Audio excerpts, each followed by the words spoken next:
Welcome to the Southeast Iowa Union News Break. I'm your host, Nick Steffens. Getting into the top stories, a large swath of the Office of Environmental Analysis report relates to ecological concerns. In addition to air quality implications of growing train traffic, transportation officials also consider possible effects on endangered species, water resources, and even the energy economy of the United States. As with several issues evaluated by the report, the merger is expected to have a minimal or occasional positive ecological impact on a national scale, but more noticeable repercussions at the local level, thanks to unevenly distributed traffic. Regulators said the proposed CP-KCS merger would have mostly temporary impacts on wildlife, but conceded some risk for endangered species in the Midwest. Daily train counts are expected to reach nearly 20 in the Washington County area if the merger is approved. While that kind of traffic can disturb nature as well as people, the OEA said the repercussions would be limited since wildlife along the track is already used to moderate rail traffic. Animals living near active rail lines have likely already become habituated to train noises over many years of regular exposure, the draft environmental impact statement said. To the extent that wildlife may still use the remaining patches of forested habitat along the existing rail line, those animals have likely adapted to the fragmented and heavily altered state of the habitat, as well as intermittent noise from passing trains. The planned capital improvements, however, pose a more probable risk, according to the document. Activities within the portions of the railroad, such as land clearing, earth moving, constructing the rail bed, laying rail line, and relocating roads could result in temporary and permanent impacts on wildlife.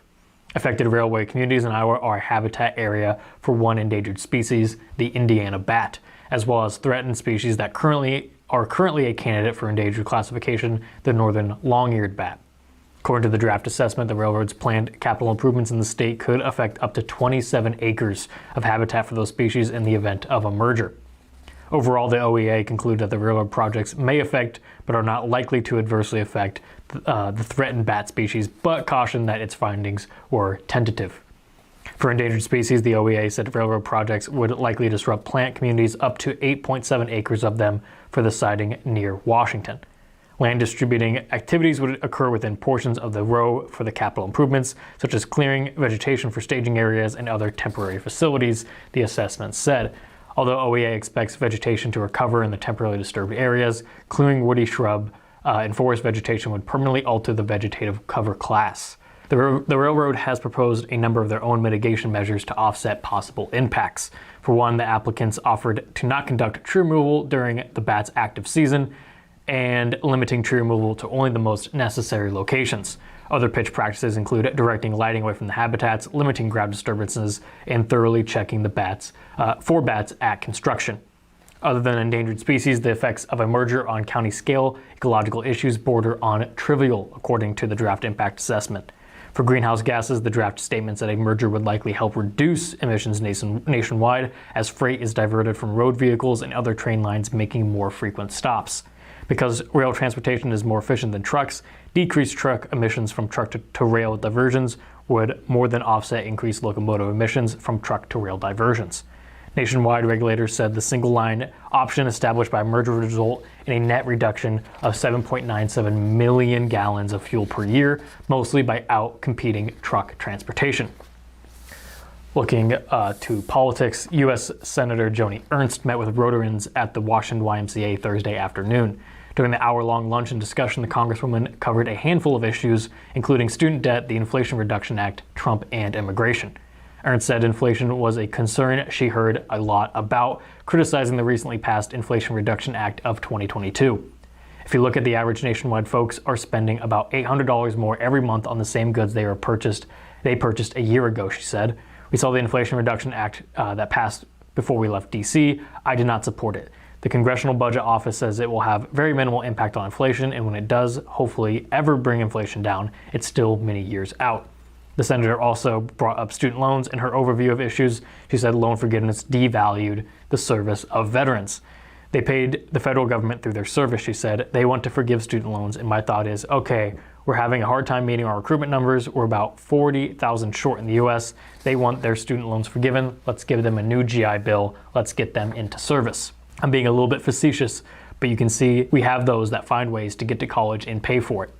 Gary Murphy, an area resident who attended the event, said he wanted to see more Republican pushback against former President Donald Trump in light of ongoing investigations related to January 6th, alleged secret documents found at Mar-a-Lago, and alleged election interference by those close to the former chief executive.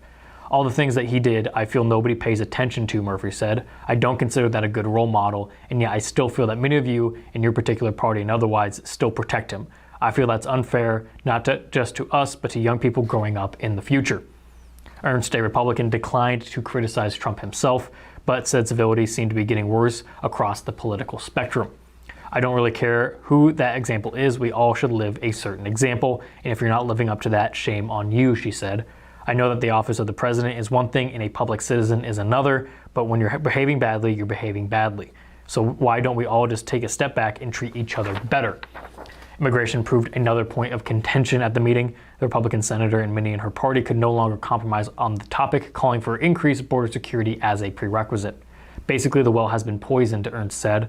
Anyone that would have been on board with making immigration reforms, they are so angry and upset about having an open border that they've said, you got to do something on the border first. That was our top stories. It is now time for obituaries. David Helmick of Argyle passed away on August 17th at the age of 63. A massive Christian burial was held at 1 p.m. on Saturday at Holy Family Parish, Sacred Heart Catholic Church in Fort Madison. Schmidt's funeral home of Donaldson is assisting with arrangements. Kenneth Norton of Fairfield passed away on August 18th at the age of 78. Benner Funeral Home of Fairfield is helping with arrangements. Marilyn S. Jones of Mount Pleasant passed away on August 19th at the age of 92. Arrangements are pending at Kimsey Funeral Home in Mount Pleasant. Veda V. Byram of Packwood passed away on August 17th at the age of 99. Funeral services were held at 10 a.m. this morning at Powell Funeral Home in Sigourney. Powell Funeral Home is in charge of the arrangements. Joseph R. Deutsch Jr. of Fairfield passed away on August 18th at the age of 86. A funeral was held at 10:30 a.m. this morning at St. Mary's Catholic Church. Gold Funeral Home of Brighton is in charge of the arrangements. Sharon Lou Ferguson Ellis of Kyoto passed away on August 19th at the age of 70. Private family services will be held at a later date. Powell Funeral Home and Cremation Services in Kyoto is helping with the arrangements. Doris L. McCarty of Salem passed away on August 18th at the age of 91. No services will be held. Murphy Funeral Home in Mount Pleasant is in charge of the arrangements. Charles S. Rose in Mount Pleasant passed away on August 18th at the age of 106. A celebration of life will be held at a later date. Kimsey Funeral Home of Mount Pleasant is in charge of the arrangements. We're going to take a brief break, and when we come back, we will have the weather and sports. Since 1905, Kelowna Cooperative Technology Company has helped our community stay connected with the latest advancements in clear, dependable telecommunications services. KCTC provides rural Iowans with access to high-speed fiber internet, as well as phone, television, computer repair, and cybersecurity solutions. We're also proud supporters of local organizations and area schools within the community. KCTC, keeping Kelowna connected.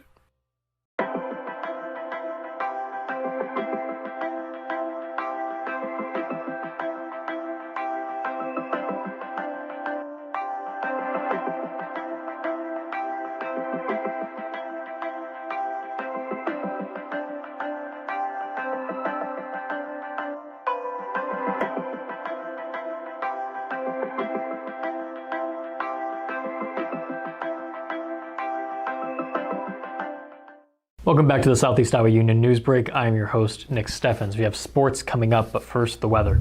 The weather is brought to you by Jacqueline Ariola, LLC. Come visit Jackie in her new location downtown. She is ready to serve Washington and the surrounding community. The next 5 days are going to look pretty similar to each other. Today, it will be mostly sunny with a high of 82 and a low of 60. Tomorrow, there will be a few more clouds with a high of 81 and a low of 60. Wednesday, we'll see mostly sunny skies and a high of 84. Thursday will be cloudier, but still some sun with a high of 84 again. On Friday, it'll be partly cloudy with a high of 83 and a low of 62. That was the weather. It is now time for sports. Sports, brought to you by Fairway.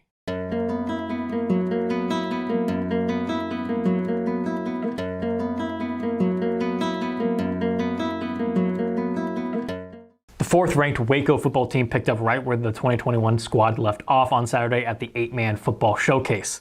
The Warriors, fresh off an undefeated regular season last year, controlled the weekend clash from start to finish, beating a tough Southeast Warren squad 42-20 on a neutral field.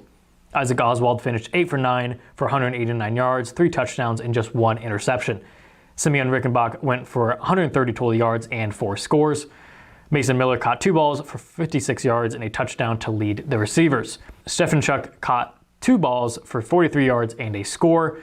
Drew Dyers led the Waco defense with 9 tackles and 7 assists. Loudon Hoisenga had 7 tackles and 4 assists. Cole Hildebrand had the lone takeaway on a fumble recovery. Waco is now 1-0. The Warriors will play Springfield next week at home.